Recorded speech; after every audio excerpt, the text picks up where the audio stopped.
Hey guys, Rodrigo Lima here, once again sharing some great information for the average inventor, entrepreneur. We have a very special guest today.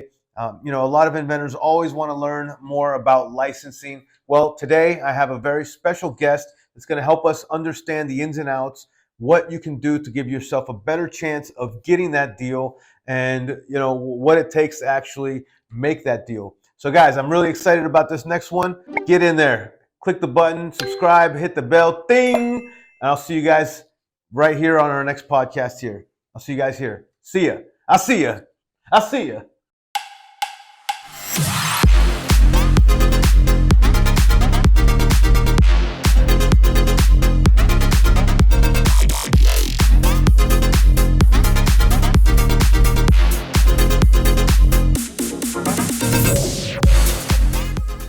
Vince, I'd love if you can give us a quick intro to yourself, man, and share a little bit about what you love to do and a little bit about your company.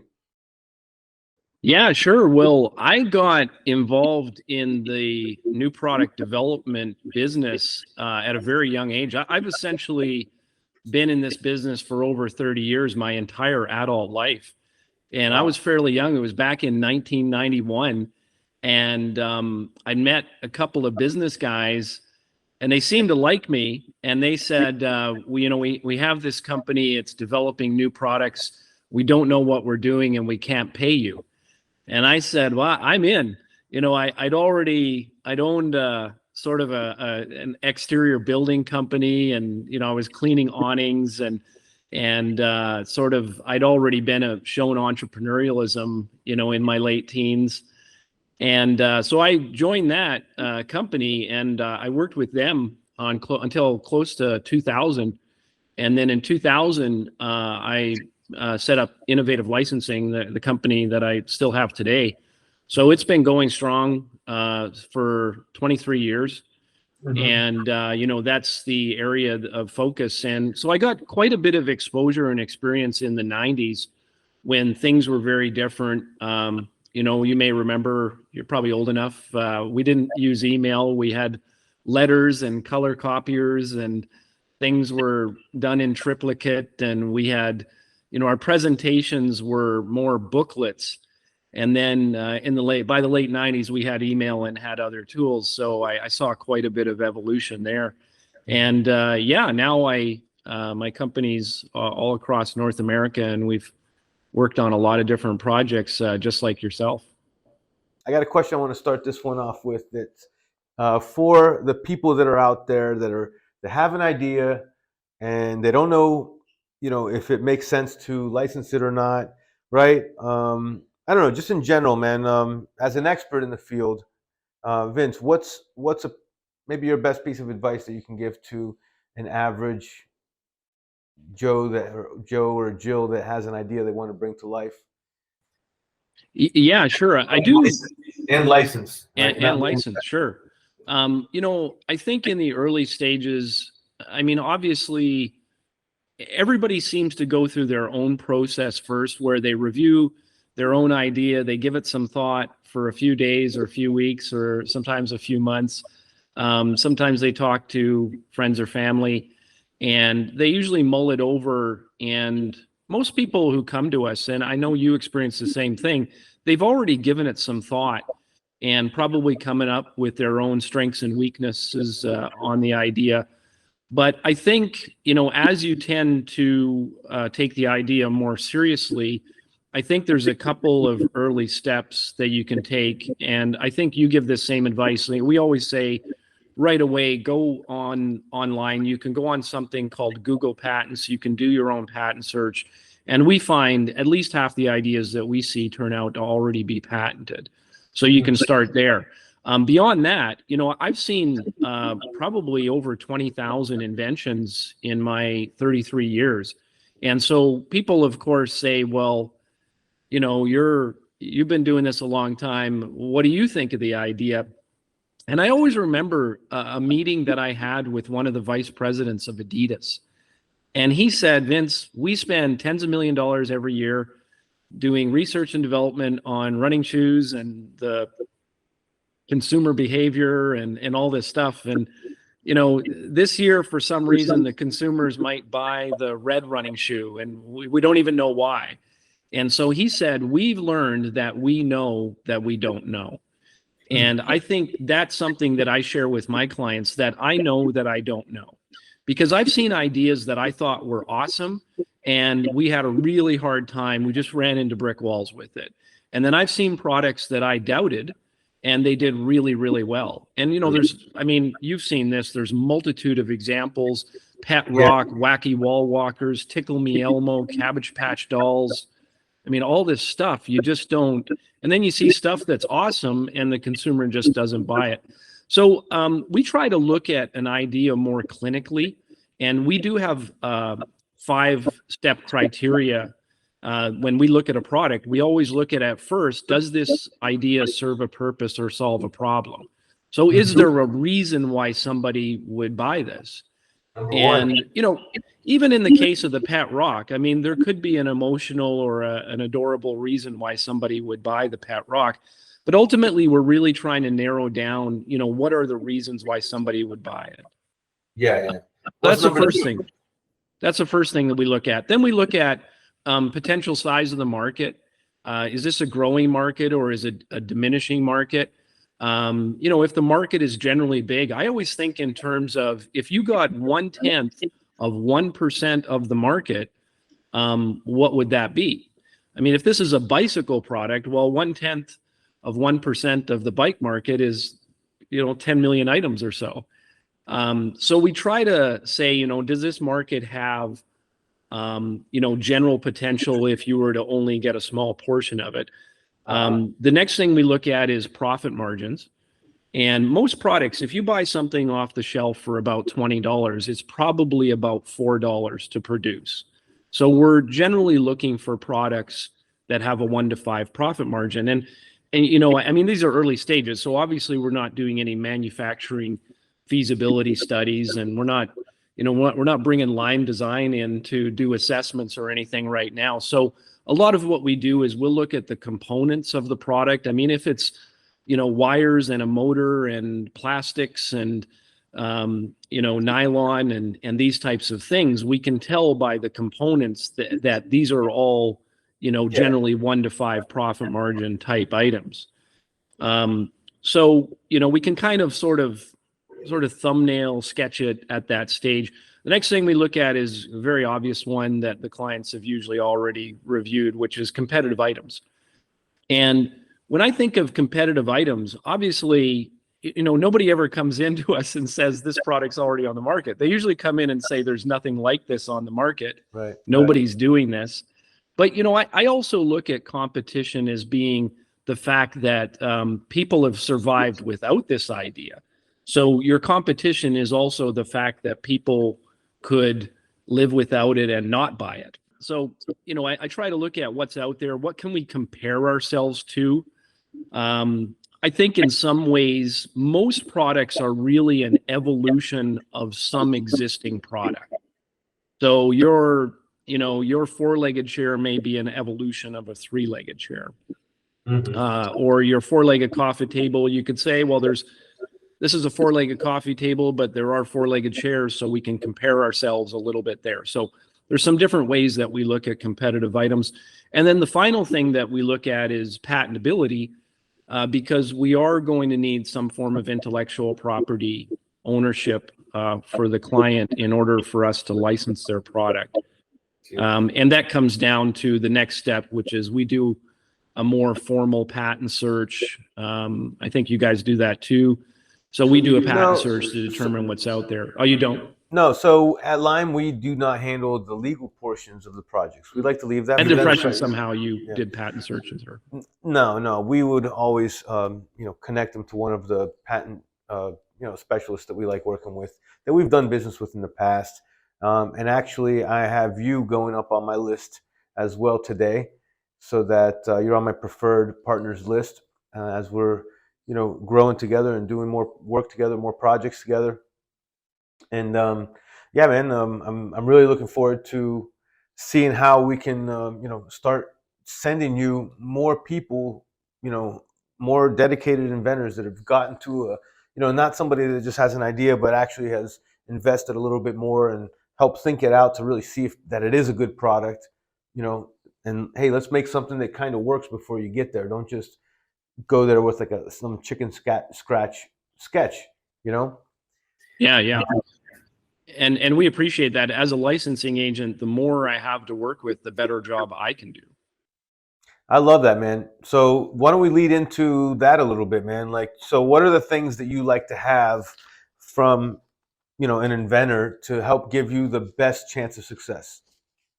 Yeah, that's a really important question because in licensing, as I mentioned, the more tools that I have, the more effective I can be as a licensing agent. So back in the 90s, we tried faxing drawings of inventions to companies like, Rubbermaid and Mattel and even General Motors and this sort of thing. And of course, that was not very effective. And then an interesting thing happened in the mid 90s for me is a client came to me and they actually had a TV commercial on a VHS tape.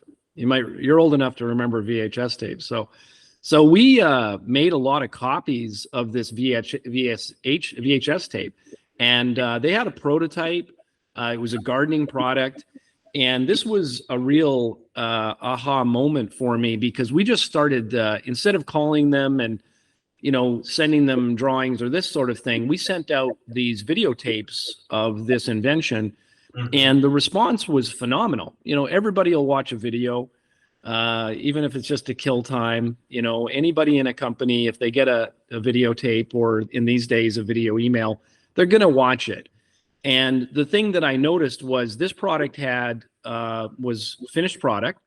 They had a nice demonstration. They had a nice voiceover. They had a nice brand. And it was really well done. And the response, it just felt like our job was so much easier and it essentially made us look good. And when I look at it from that perspective, you can almost see, okay, there's the guy with the drawing on a napkin is probably not going to get a $10 million deal. He's probably not going to get listened to. He's probably not going to get taken seriously.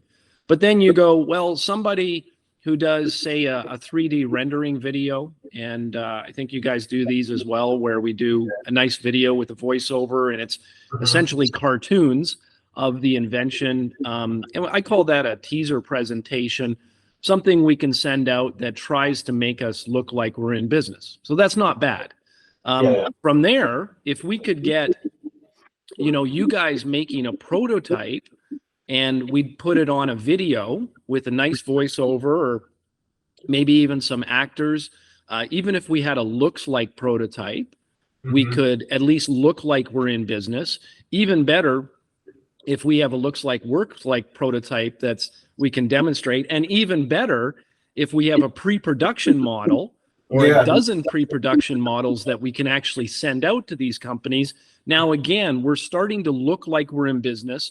I always say we're trying to not look like Joe Inventor, even though we are. We want to look like we're in business. And then I can even go one step further than that. So say somebody has a really nice prototype, maybe a pre-production prototype or something that somebody can work with or play with in their hands. Add to that some branding, a logo design, come up with a name. Then you're one step further. Now, design some packaging, put it in a package, put a fake barcode on it, put fake instructions on it or whatever, but make the packaging look like, here's an example of what the packaging looked like. Now you're differentiating yourself from the literally hundreds of inventors a month who contact companies like Apple or General Motors or Adidas or Nike or whoever. So now you're starting to look like you're a company developing a product instead of somebody who just came up with an idea. And I go even one step further than that. I've had clients who have already sold a few hundred units, whether it was at trade shows or flea markets or online or family and friends or whatever. And that person is even further ahead because now they've demonstrated sales. They're able to say, hey, at $29.95, we sold 300 units. At $39.95, we sold 10 units. You're able to come back with some market intelligence because you've test market. And again, we go one step further to somebody who sold thousands of units, maybe in Atlanta or Georgia area or something like that.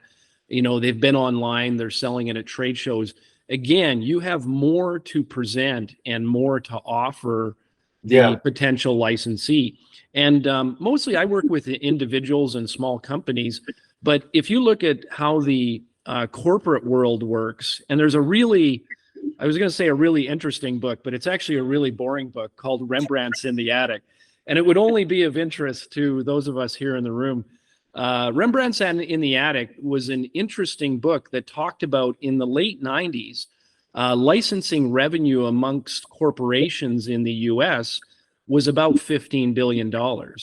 And then in the next coming a period of time, I think it was about 5 years, licensing revenue went up to $110 billion.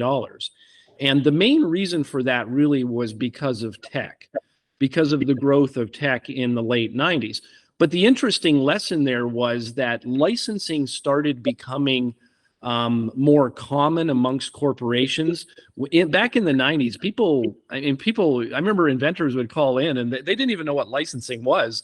And now we have inventors calling in saying, I want to license my idea. It's a very common term. So that evolution, and that book is an interesting evolution about the Rembrandts in the Attic, was the fact that some of these big corporations like Xerox had thousands of patents that they weren't using. So these corporations started thinking, why don't we dust these off and sell them to our competitor for millions of dollars? And then we make some money on it and we get it off of get it out of our attic here. So that was an evolution that's benefited all of us. But when you look at in corporate licensing, if I was representing corporations, they would probably have a test market. They would have pricing. They would have manufacturing costs. They would have package design. They would have logo designs and all of these things in place.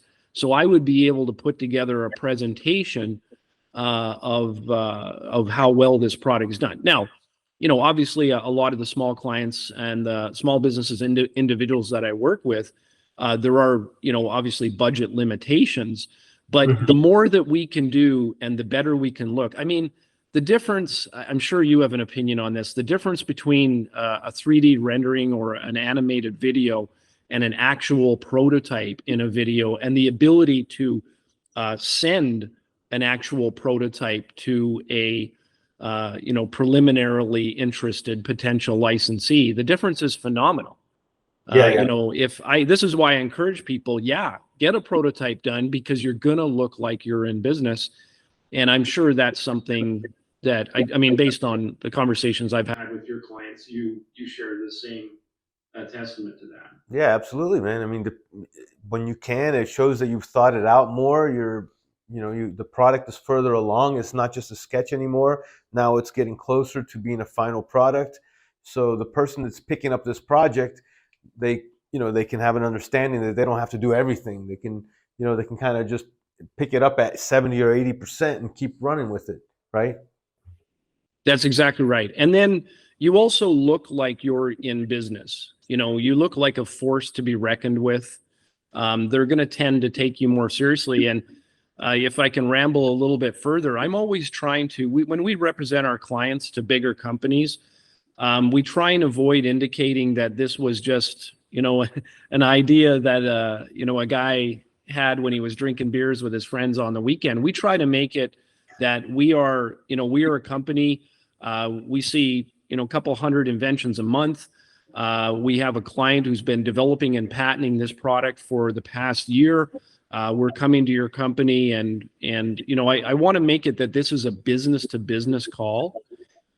It's like, it just, it shows that they're more realistic. They understand a little bit more. They know that you have to kind of get more involved to really get the ultimate, results, right? So you gotta commit yourself. That's exactly right. And I think there is another component to this as well, is when you contact a company, your entry point might be, say you get past the receptionist, which is, something we've gotten very good at. Say you get in to talk to somebody who's middle management, upper management, or if you're lucky, maybe even an executive. The other thing that you have to think about is some of these companies have tens of thousands of people. So what I'm looking to do is I'm looking to give that one individual that we're speaking with, I want to give that person the best tools possible for him or her to take into their next new product development meeting, for them to take it into their boss and say, hey, look what I found, this great prototype. Do you want me to ask these guys to send over a sample? The more that we can give that person in the company. So we send him with again, the sketch on the napkin. He's not likely to go running down the halls of the company and say, hey, everybody, take a look at this. But, even if we, the 3D rendering videos that we do, they are nice because they do get, emailed to other people in the company.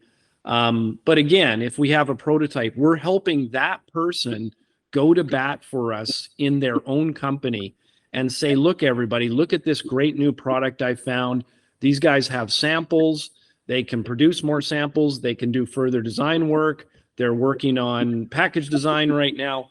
So in other words, we're helping that person go and run around inside the company and represent our product. So get your prototypes, guys. Get your idea thought out. These are all prototypes right here. These are samples of products. This is a prototype packaging right here. This is a sample of different manufactured products. These are all things that we designed here in-house and manufacture all over the world. And your product could be next. All you have to do is have the courage to figure out how to get it out there, right? There's going to be some investment. As anything that is worthwhile in life, there will be some investment, and what I like to think is that the sooner you get going, the sooner you finish your idea, the longer you have to enjoy the fruits of your labor with the ones you love and, with the world, right? If you have a product that can change the world, then, it's better to be able to have that solution for the world sooner than later. So, that's what we're here to help people do, get their ideas out, get their improvements to the world out, and, partner with a gentleman like Vince, the Invention Guy, helping people take their ideas and license it, man. And so we'll continue with a couple more licensing questions. Absolutely. Right. Cool, man. So is it enough to get a provisional patent and use that to license with? Yeah, this is an age-old question, and this has been battered around for a couple decades. The nice thing about the provisional, as you know, is the cost is low. So you can file something, you can establish yourself as the inventor, and essentially you're able to say that you have filed for a patent. And for people who aren't aware, I mean, the provisional is just a temporary 1-year application. It's generally a very short document, 6 pages, whereas a normal patent will be 15 or 20 pages or more. So it's just a brief summary of your invention. You send it in and you get a file date and you get this provisional. Now, the important thing is that you have to file your real patent within that year or you lose your rights to patent altogether. Mm-hmm. So the provisional, I think, can be helpful in saying that you're filed. It is one thing that makes my job more difficult. So if I was representing you and you had a provisional, I would not tell the company that it's a provisional, because in the corporate world, the provisional is kind of, child's play. It's not something they're accustomed to seeing. They're accustomed to seeing, fully written utility applications. So if I was representing somebody, I would say, hey, we have patents applied for. What do you think of this product? And I would sort of avoid the discussion of patenting at all. Now, if they start to press me, I am going to have to, indicate to them, if I do say this is a provisional, they're probably going to kind of lose interest and, kind of come back when you're ready, sort of thing. So where the provisional, I find, falls short is if we get into any form of negotiation. So if we get interest, generally where I try to steer the conversation is towards something called a T&C, a terms and conditions document.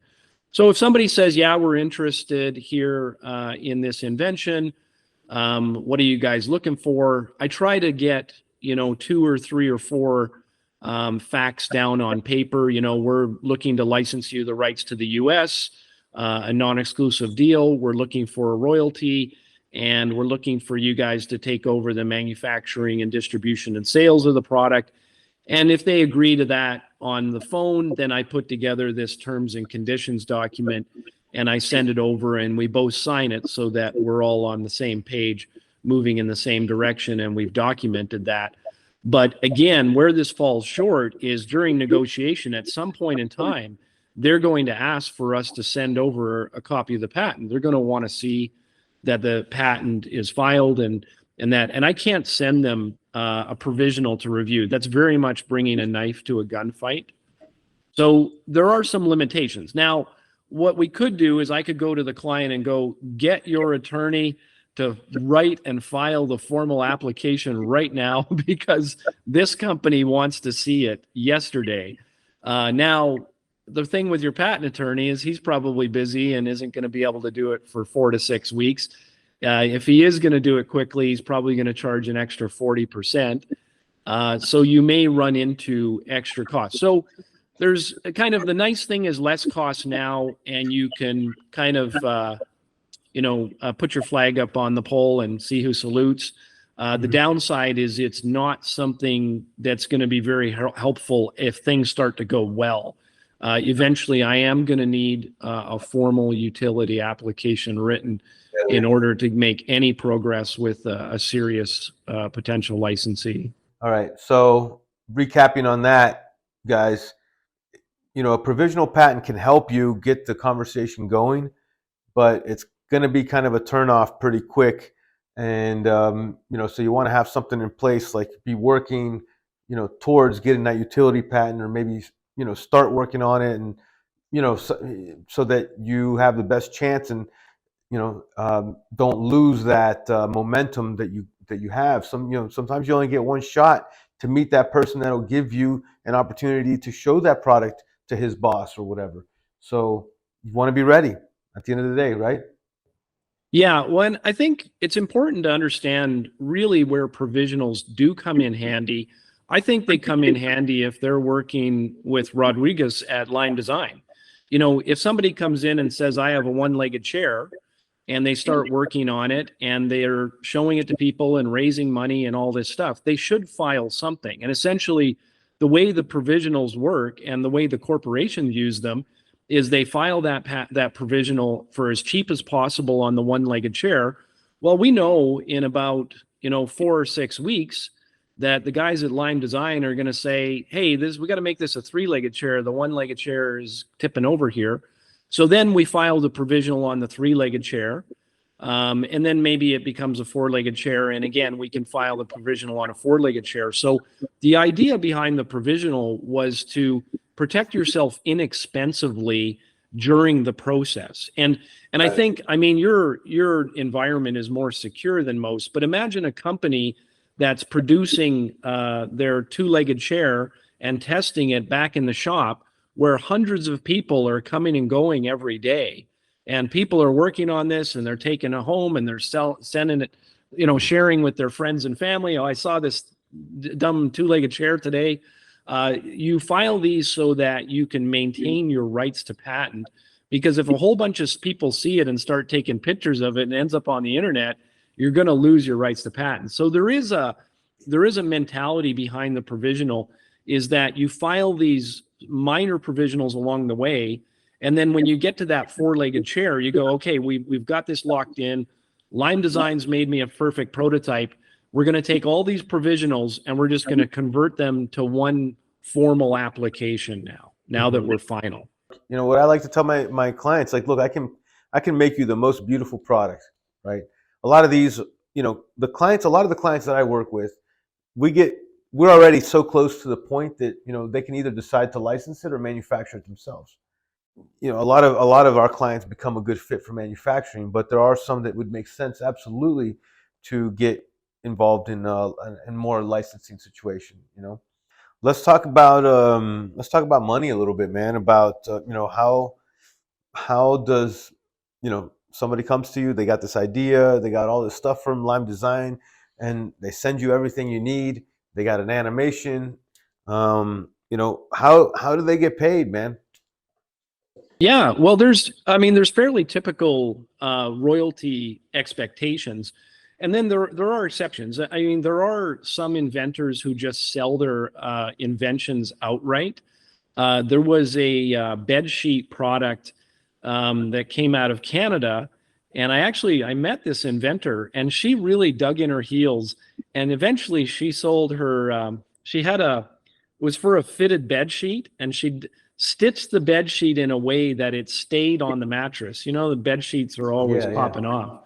So she had this patent on a way of stitching the bed sheet. And she went to a bedsheet manufacturer in the U.S. and they offered her royalties, and she turned them down. And oh my God, I thought she was crazy.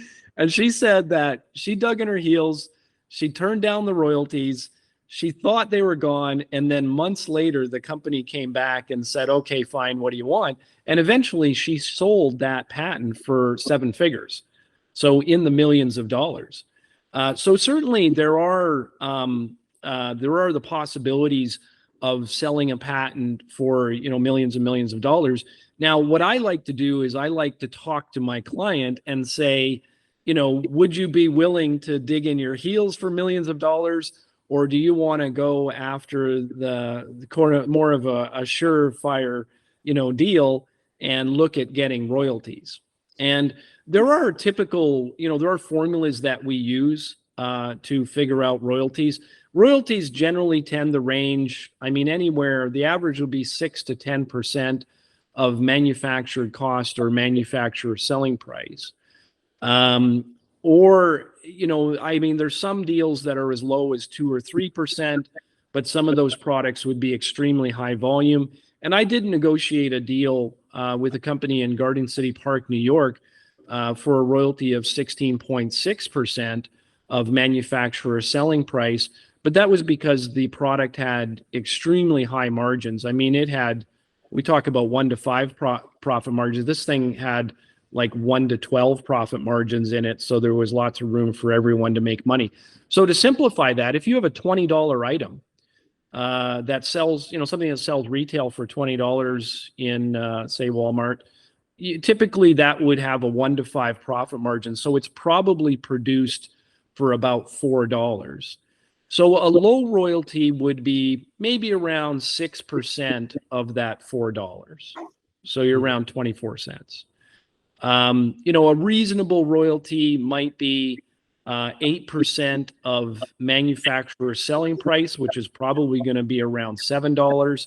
So you're in the kind of 50 cents. So a typical $20 item is going to probably yield a 20 to 50 cent per unit royalty.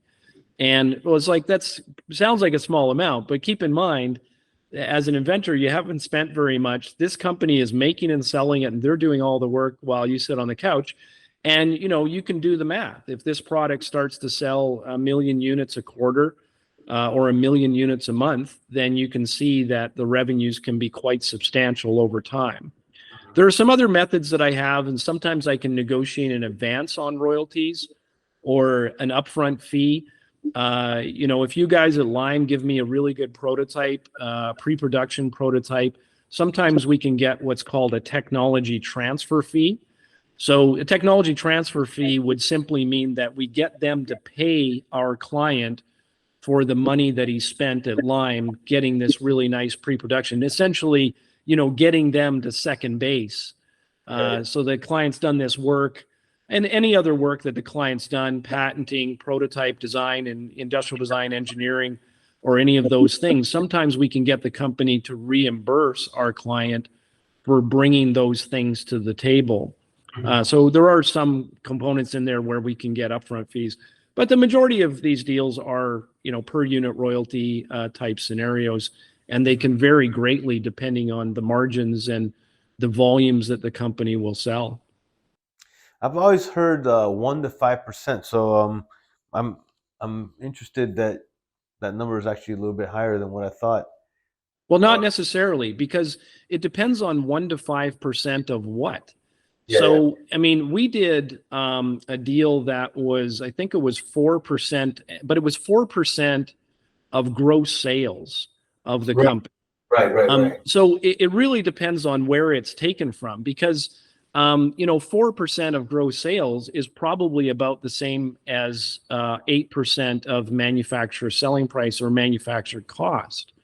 And sometimes you could say, well, it's only 1%. Well, I just said this royalty on a $20 item could be 20 cents.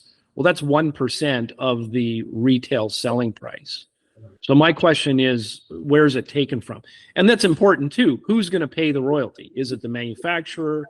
Is it the person who buys it from the manufacturer? Where does the royalty? We usually like the royalty to come from the manufacturer, and that it just is easier to calculate, and it's an easier source. So how do you know that these guys are paying you the right amount, man?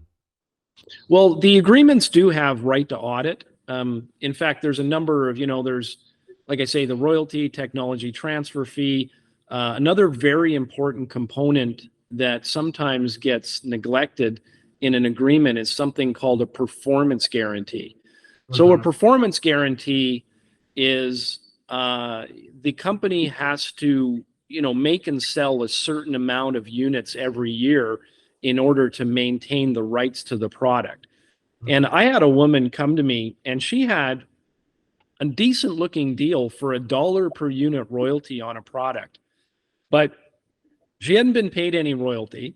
And when I reviewed the agreement, there was nothing in the agreement that said that they had to sell anything. So she signed a 5-year agreement. They buried her product instead of producing it, because this product would have competed with the product they were already making. So the agreement, I mean, she should have gotten a lawyer to review this. My God. The agreement said if they sold, they would have had to pay her $1 per unit, but it didn't say that they had to sell. So it'd be kind of like, you guys, pay $30 million for a basketball player, and then he just doesn't show up to the games. I mean, obviously, he is obligated to perform. And not only that, if he is a scoring forward, I'm sure he's obligated to perform well to maintain that income.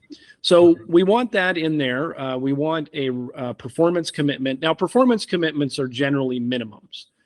So, you don't say to this basketball player, we're going to pay you 25 million, but you got to score 100 points per game. It's probably going to be a minimum in there that, you've got to score at least 10 or 15 points per game, that we're expecting from you. So same thing here. You're expecting the company to sell, it could be a couple thousand units a month, 5,000 units a month, or whatever. It's generally a very easily attained amount, so that they show that they're selling the product. So that certainly has to be in there. It can also be written that if they don't sell those 5,000 units a month, that they still have to pay you the royalty on that. And then there is another component to answer your question. We put in right to audit.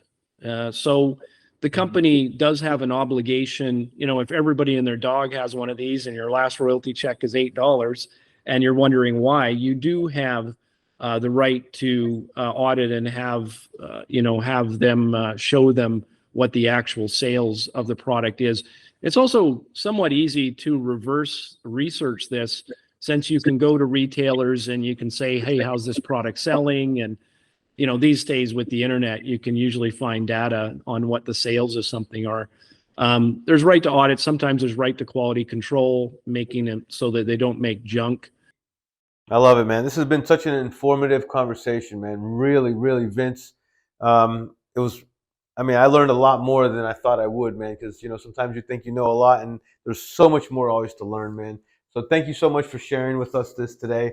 I'm updating your information on my website so that I can be sending my clients to come to you when we need licensing assistance. And I really look forward to growing our relationship together.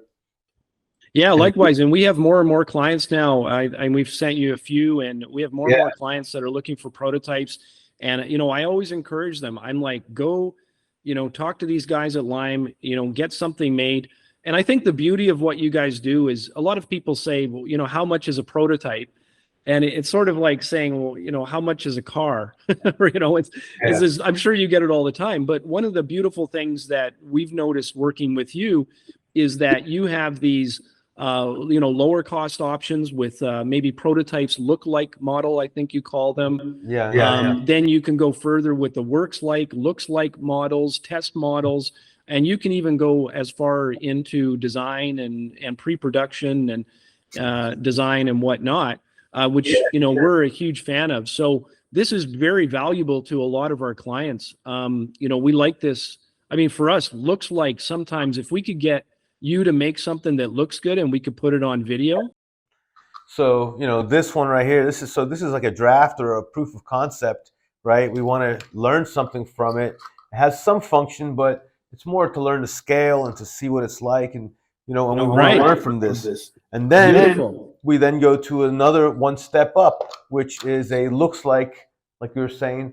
So sometimes this is called a draft or an alpha prototype.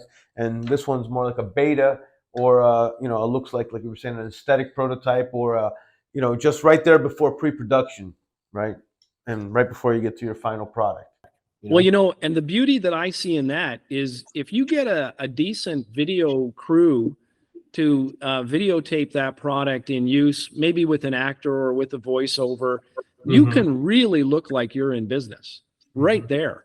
And, I'm sure the cost of that is a quarter the cost of the final product, right? Right. You got to go through molds and plastic injection a lot of times. So, yeah, and it's a lot faster than having to wait for production to happen as well. So that's another big thing. Yeah, I'm a fan. I'm a huge fan. The whole looks like thing. Look like you're in business with a good video crew, good video production. You can look really good. But that is an issue that we run into on our end is if you do have the prototype, you have to either be prepared to send out samples or you have to put together a video. You need something to demonstrate that prototype to those companies and also be prepared to send out samples that you may not get back. Just so you know. I don't know if you've had much experience with that, but you can end up chasing down that prototype and to get it back sometimes. I mean, a lot of companies give it back, but but there are a lot of invention kind of submission companies that or if you're going to submit it, that you see it in the small print that send us a prototype, but we're not sending it back. We're not responsible for sending it back. There's a lot of money that goes into shipping and seeing and locking in where it's at, and so if they're getting hundreds of things in the mail every day or every month, whatever. It's they want to be more careful about what they're responsible for. Yeah. Well, sometimes they don't know where it's ended up and whose desk it's on. Right. Or it gets FedExed, it gets lost in FedEx, or there's a million things that can happen. This is where I think it's different once you've created a relationship with them and you've got a terms and conditions in place and that sort of thing. But as you know, they get hundreds of unsolicited inventions every month. And so they are very weary of the little inventor who shows up with a cardboard sample and no patent. And they don't want this sort of thing, right? Vince, this was fantastic, man. I'd love to have you back on again and with a new set of questions, with new challenges. And so maybe in 3 to 6 months from now we do it again and see what new things have happened since we started sharing some sending you some clients that are looking for licensing, and hopefully we can have some positive updates, man. I have a couple more that I'm ready to send you, so we'll be in touch about those. And I look forward to the next one, guys. Thank you again, Vince, the Invention Guy. Thank you for Mike, our video guy, and all these clients that have helped make us who we are today.